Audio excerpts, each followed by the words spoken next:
Hello student, welcome back to repeat classes. इस video में मैं आपको डेप्रिसिएशन का क्वेश्चन नंबर सेकंड करवाने वाला हूं। क्वेश्चन नंबर सेकंड है ये, जो कि मैंने डीके गोयल की बुक से लिया है। ठीक है, तो चलिए स्टार्ट करते हैं इस क्वेश्चन को।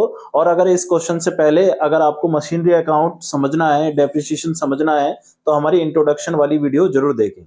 उसका लिंक मैं डिस्क्रिप्शन में दे दूंगा आपको। ठीक है, तो चलिए इस क्वेश्चन को स्टार्ट करते हैं। डीके गोयल का क्वेश्चन नंबर सेकंड। ठीक है, क्वेश्चन कह रहा है on 1 April 2015, on 1 April 2015 company bought a plant and machinery costing rupees 68,000। It is estimated that it's working life is 10 year.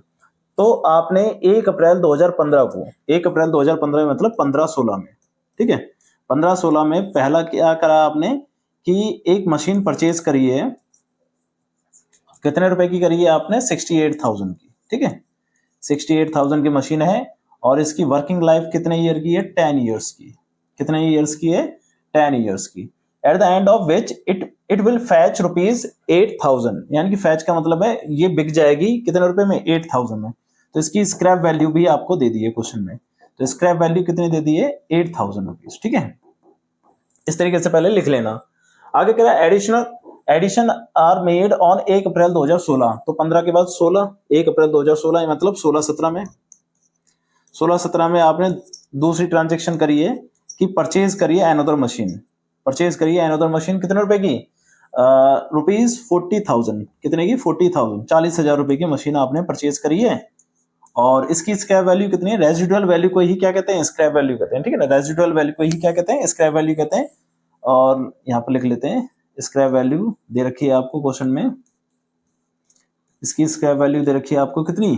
4,000 रुपए। ठीक है, 4,000 रुपए की स्क्रैप वैल्यू दे रखी है। Next, more addition are made on 1 October 2017। 1 October 2017 कब आएगा बताओ? 16-17 में आएगा? नहीं आएगा 16-17 में। तो कहां पर आएगा ये? 1 अक्टूबर 2017 कब आएगा? 17-18 में। 17-18 मतलब 1 अप्रैल 2017 से लेकर 31 मार्च 2018 के बीच में ये आपका आएगा। और इसमें क्या कराया कि October 1 2017 to the value of rupees 98,000 की आपने तीसरी मशीन परचेज कर ली है। ठीक है, तो यहां पर आपने 3 मशीनें परचेज कर रखी हैं। दूसरी होगी 98, तीसरी होगी 9800 की। ठीक है, 1000 ये 100 है। ब्रेकअप वैल्यू दे रखी है आपको 800 रुपए, यानी कि स्क्रैप वैल्यू दे रखी है आपको कितने रुपए? 800 रुपए। स्क्रैप वैल्यू दे रखी है आपको 800 रुपए। अब हमें ये पता करना है कि इसकी जो एस्टिमेटेड लाइफ है वो कितनी है। आगे क्वेश्चन क्या रखा होगा? The working life of both the addition plant and machinery is 20 years. कितने साल दे रखी है? 20 ईयर्स। तो इन दोनों की जो वर्किंग लाइफ है वो कितनी दे रखी है? 20 ईयर्स दे रखी है। ठीक है, दोनों की वर्किंग लाइफ दे रखी है 20 years. Show the plant and machinery account for the first 4 year. पिछले स्टार्टिंग के 4 साल के आपको क्या बनाना है? प्लांट एंड मशीनरी अकाउंट बनाना है। ठीक है, if depreciation is return of according to the straight line method, मतलब एसएलएम के अकॉर्डिंग, एसएलएम के अकॉर्डिंग क्या चल रहा है आपका? डेप्रिसिएशन चल रहा है। तो सबसे पहले क्या करना है आपको कि इन सबका डेप्रिसिएशन निकालो। ठीक है, तो डेप्रिसिएशन निकालते हैं एक एक करके। फर्स्ट का निकालते हैं, फर्स्ट वाले का डेप्रिसिएशन। ठीक है, देखो हमने क्या बताया था कि ओरिजिनल वैल्यू को लेना होता है। ओरिजिनल वैल्यू कितनी है? 68,000। उसमें प्लस करना होता है कोई एक्स्ट्रा चार्जेस दिए जो कि हमने यहाँ पर नहीं दिए, और उसमें से स्क्रैप वैल्यू को क्या कर देना होता है? माइनस कर देना होता है। तो पहली स्क्रैप वैल्यू थी 8,000 रुपए और वर्किंग लाइफ से डिवाइड कर देंगे। ठीक है, तो कितना आ गया? 60,000 डिवाइड बाय 10, यानी कि 6,000। तो पहले वाले के लिए आपकी डेप्रिसिएशन कितने लगेगी हर साल? 6,000 रुपए लगेगी हर साल। ठीक है, फिर दूसरे वाले के लिए डेप्रिसिएशन 40,000 रुपए की मशीन थी और इसका वैल्यू थी आपके पास 4,000 रुपए की, और लाइफ कितनी थी आपके पास? 20 साल। तो 40,000 में से 4,000 गए तो 36,000। ठीक है, 36,000 को डिवाइड कर देंगे आप 20 से,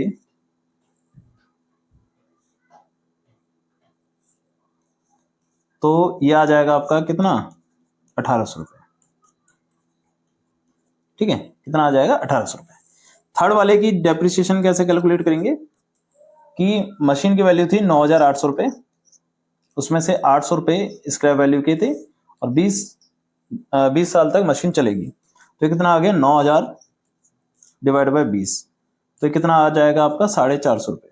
ठीक है, 0 से 0 कट जाएगा और ये कट जाएगा 450 बाद में। ठीक है, तो 450 रुपए इसकी डेप्रिसिएशन लग रही है। तो पहले वाले की डेप्रिसिएशन 6000 रुपए, दूसरे वाले की डेप्रिसिएशन आपके 1800 रुपए और तीसरे वाले की डेप्रिसिएशन आपकी 450 रुपए लग रही है। बात समझ में आ रही है? सिंपल सा कंसेप्ट है।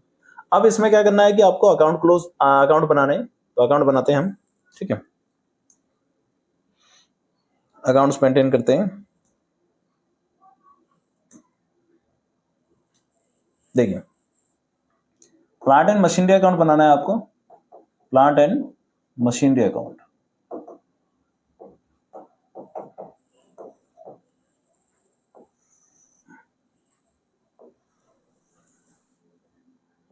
फॉर्मेट ध्यान होगा आपको कि फॉर्मेट में क्या क्या आता है। डेट इसमें आती है, ठीक है, अमाउंट आता है, पर्टिकुलर आता है, डेट अमाउंट पर्टिकुलर। ठीक है, यहां पर डेट आती है, फिर पर्टिकुलर और अमाउंट। ठीक है, अमाउंट, पर्टिकुलर और डेट। अब देखो, आपने सारी चीजें कर रखी थी कि यहां पर हमने लिख लिया था पहले से ही कि क्या क्या हमने कराया। तो 15-16 में सबसे पहले आपने एक मशीन परचेज करी है 68,000 रुपीज की। तो यहाँ पर 15-16 में कब करी थी? 1 अप्रैल 2015 में। कब करी थी? 1 अप्रैल 2015 में। ठीक है, तो 1 अप्रैल 2015 में आपने एक मशीन परचेज करी है, उसको लिखेंगे। तो यहां पर लिखेंगे 1 अप्रैल 2015 टू बैंक, और यहां पर लिख देंगे फर्स्ट। ठीक है, कितने की? 68,000 की। बस मेरे 68,000 की वैल्यू पूरी लिखनी है, स्क्रैप वैल्यू माइनस करके नहीं लिखना। ठीक है ना। फिर इस ईयर में कुछ और करा था हमने? नहीं करा था। तो इस ईयर में कुछ नहीं करा था, तो फिर डेप्रिसिएशन लग जाएगा 31/3/2016 तक। तो बाय डेप्रिसिएशन अकाउंट। और हमने फर्स्ट वाली मशीन का डेप्रिसिएशन बता रखा है कि कितना लगेगा? 6,000 रुपए। बस मेरी फर्स्ट वाली मशीन का देखो डेप्रिसिएशन हमने यहाँ निकाल रखा था, कितना रुपए लग रहा है? 6,000 रुपए का डेप्रिसिएशन लग रहा है। ठीक है, फिर इसको क्लोज कर देंगे 68,000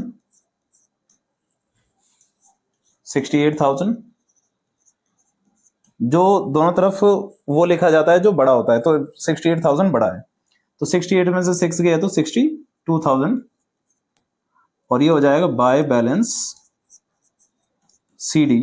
कब का? 31/3/2016 का। और कौन सी मशीन का? फर्स्ट मशीन का। ठीक है ना। अब ये जो फर्स्ट मशीन का बैलेंस है वो अगले साल ट्रांसफर होता है। ठीक है, यहां लिखा जाएगा 1 अप्रैल 2016 में to balance BD first machine का कितने रुपए? 62,000। ठीक, अब इस ईयर में आपने क्या करा था? इस ईयर में फिर से एक काम करा था आपने कि परचेज करा था आपने 40,000 रुपए का, जिसकी स्क्रैप वैल्यू थी कितने रुपए की? 4,000 की। कब परचेज करा था आपने? परचेज करा था 1 अप्रैल 2016 में। ठीक है, कब परचेज करा था? 1 अप्रैल 2016 में। तो यहां पर फिर से यहां पर क्या करेंगे कि फिर से 1 अप्रैल 2016 में एक मशीन और परचेज करेंगे, तो उसको लिखेंगे टू बैंक अकाउंट। ठीक है, जब भी मशीन परचेज करते हैं तो टू बैंक अकाउंट इस तरफ आता है। ठीक है, तो ये अब हो जाएगी आपके पास सेकंड मशीनरी, कितने रुपए की? 40,000 रुपए की। ठीक है, फिर और कुछ नहीं करा इस मतलब इस ईयर में, तो अब क्या लग जाएगा? डेप्रिसिएशन 31/3/2000। अब देखो यहां था 16, अब क्या हो जाएगा? 17 टू डेप्रिसिएशन। अब डेप्रिसिएशन को किस प्रकार से निकालना है? तो ध्यान रखना है कि फर्स्ट और सेकंड अलग अलग दिखाना होगा। ठीक है, तो फर्स्ट मशीन पे कितना लग रहा था? 6,000 रुपए, तो उस पे तो 6,000 रुपए ही चलता जाएगा। ठीक है, सेकंड वाली मशीन पे कितना लगा रहा था? 1,800 रुपए। सेकंड वाली मशीन पे देखो यहाँ पर था 1,800 रुपए, तो 1,800 रुपए का डेप्रिसिएशन यहाँ पर कैलकुलेट हो जाएगा, तो टोटल हो जाएगा 7,800 रुपए। ठीक है, अब इसके साथ ही आपको क्या निकालना होता है? बैलेंस CD निकालना होता है। तो 31 मार्च 2017 को टू बैलेंस CD। अच्छा, बैलेंस CD भी इसी प्रकार से निकालना होता है, फर्स्ट मशीन और सेकंड मशीन करके। अब देखो फर्स्ट मशीन थी कितने की? 62,000 की। 62 में से 6 गए तो आपके पास बचेगा 56,000। ठीक है, और 40,000 में से 1,800 गए तो आपके पास बचेगा 38,200। ठीक है, 38,200 इस तरीके से। फिर इसको कैलकुलेट करते हैं।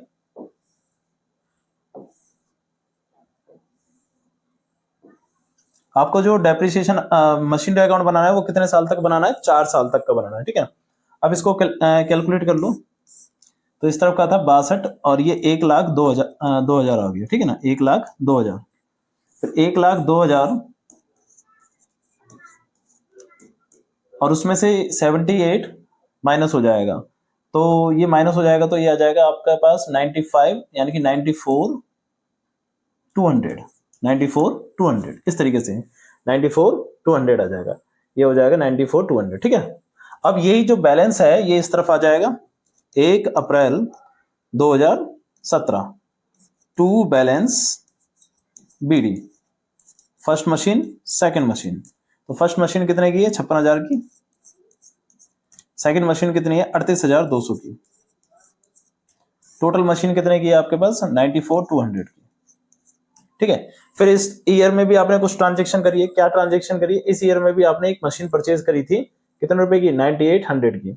एक मशीन परचेज करी है 9800 की, जिसकी स्क्रैप वैल्यू थी 800 रुपए और जिसपे डेप्रिसिएशन लग रहा था 450 रुपए। कब करी थी ये, अब ये ध्यान रखने वाली बात है कि ये 1 अक्टूबर 2017 में करी थी आपने, ठीक है ना। कब करी थी, 1 अक्टूबर 2017 में। अब यहाँ पर डेप्रिसिएशन थोड़ा सा ध्यान से आपको कैलकुलेट करना पड़ेगा, क्योंकि मशीन कब परचेज करी थी आपने, 1 अक्टूबर 2017 में, ठीक है ना, 1 अक्टूबर 2017। तो 1 अक्टूबर 2017 यहां पर लिखेंगे कि 1 October 2017 to bank third machine कितने की, 9800, ठीक है। अब ये ध्यान रखना है कि इस पे जो डेप्रिसिएशन लगेगा ना वो किस प्रकार से लगेगा, 1 अक्टूबर से लेकर 31 मार्च का लगेगा। तो 1 अक्टूबर से अगर 31 मार्च अगर आप काउंट करते हो तो आपके पास कितने मंथ हो जाएंगे बताओ। 1 अक्टूबर से 31 मार्च अगर काउंट करेंगे तो कितने महीने हो जाएंगे, 6 मंथ हो जाएंगे, ठीक है ना। तो 6 महीने का यहाँ पर डेप्रिसिएशन लगेगा इस वाली मशीन पे, और बाकी इन दोनों पे तो 12 महीने का लगेगा। तो 31 मार्च कौन सा, 2018 bye depreciation first second and third. तो फर्स्ट मशीन पे कितना लग रहा था, 6,000 रुपए, वो 6,000 रुपए चलता जाएगा। क्यों चल रहा है ये 6,000 रुपए, क्योंकि हम एसएलएम से कर रहे हैं, किससे कर रहे हैं, एसएलएम से। फिर 1,800 रुपए। अब यहां पर जो है ना 450 रुपए था, बट ये जो यूज हुआ है कितना महीने हुआ है, 6 महीने, तो यानी कि आधे साल यूज हुआ है, तो आधे से मल्टीप्लाई कर देना, तो 225 रुपए हो जाएगा, ठीक है, इस तरीके से। तो ये हो जाएगा 7,800 रुपए, और ये हो जाएगा सीधा सीधा 8,025 रुपए। 7,800 और 8,025 हो जाएगा टोटल करके, ठीक है। अब इसका बैलेंस निकालो 31/3/2018 का by balance CD first second and third machine. तो फर्स्ट मशीन 56,000 की थी, 6,000 गए तो 50,000। थर्ड मशीन 38,000, तो सेकंड मशीन 38,200 की थी, उसमें से 1,800 और माइनस हो जाएंगे, 36,600 सॉरी 400, 36,400, ठीक है। एक बार कैलकुलेट है, 38,200 में से 1,800 गए तो ये हो जाएगा आपका 36,400, ठीक है। तीसरी मशीन है 9,800 रुपए की, जिसमें से आपके 225 रुपए माइनस हो जाएंगे, तो ये हो जाएंगे 9,575 रुपए, ठीक है। 9,575 रुपए, 25 रुपए कर देंगे, 600 और 200, ठीक है, 9,575 रुपए ये आ जाएगा, ठीक है ना। अब इसका क्लोज कर देंगे अकाउंट, तो इसका टोटल करेंगे तो ये हो जाएगा 94 में 9,000 प्लस कर देंगे, और ये हो जाएगा 95 में 9 करेंगे तो 1,04,000, ठीक है। 1,04,000 में से ये 8,000 गए तो ये हो जाएगा 96 में से 25 और गए तो ये हो जाएगा 95,975, ठीक है, 95,975 इस तरीके से ये वैल्यू आपकी आ जाएगी, ठीक है। फिर इसके बाद 1 साल और बनाना है आपको। क्वेश्चन ने कहा था कि आपको 4 साल कैलकुलेट करना है, ठीक है, 4 साल तक कैलकुलेट करना है। 1 साल और बना देते हैं, तो होगा क्या कि ये बैलेंस इधर आ जाएगा। तो ये डेट क्या थी आपके पास, डेट थी 31/3/2018, तो ये हो जाएगा 1 अप्रैल 2018 और to balance BD first second and third machine. अब तो कोई मशीन परचेज नहीं करी, इसमें तो ऐसे ही डायरेक्टली लग जाएगा। तो कितना गया है, 50,000 रुपए की पहली मशीन थी दूसरी मशीन 36,400 की थी, तीसरी मशीन 95,75 की थी। इसका टोटल आ गया था आपके पास कितना, 95,975 इस तरीके से। फिर इस पर डेप्रिसिएशन लग जाएगा 31 मार्च 2019 को, 31 मार्च 2019 का डेप्रिसिएशन लग जाएगा। ये हो जाएगा bye depreciation account. First machine पे 6,000 रुपये लग रहा था, सेकंड मशीन पे आपका 1,800 रुपये लग रहा था, और थर्ड मशीन पे आपका लग रहा था 450 रुपये। अब देखो ध्यान रखना कि थर्ड मशीन इस वाले ईयर में तो 6 महीने यूज हुई थी, बट इस वाले ईयर में पूरा यूज हो रही है, 1 अप्रैल 2018 से लेकर 31 मार्च 2019 तक पूरा यूज हो रही है, तो पूरा 12 महीने का लगेगा, ठीक है ना। तो इसका टोटल करेंगे कितना आ जाएगा, ये आपका आ जाएगा 6, 7 और ये 82, 50 इस तरीके से, ठीक है। फिर इसका बैलेंस भी निकाल देंगे 31/3/2019 का by balance CD, first machine, second machine and third machine. तो फर्स्ट मशीन कितने की थी, 50,000 की, जिसमें 6,000 गए तो ये बचा 44,000। सेकंड है 36,400 रुपए की, जिसमें से 1,800 रुपए माइनस कर देंगे, तो 1,800 माइनस कर देंगे तो कितना हो जाएगा, 34,600, ठीक है। और 95,75 में से 450 माइनस कर देंगे तो ये आ जाएगा आपके पास 125, 9,125, ठीक है। अब इसका टोटल कर लेते हैं। टोटल आएगा आपके पास 87,725, ठीक है। 87,725 ये आ जाएगा, और फिर इसका टोटल कर लेंगे, ये तो इतना ही रहेगा 9,5,9,7,5, और इसका भी यही आ जाएगा 9,5,9,7,5। इस तरीके से आपका ये डेप्रिसिएशन अकाउंट क्लोज हो जाएगा और कंप्लीट हो जाएगा, ठीक है।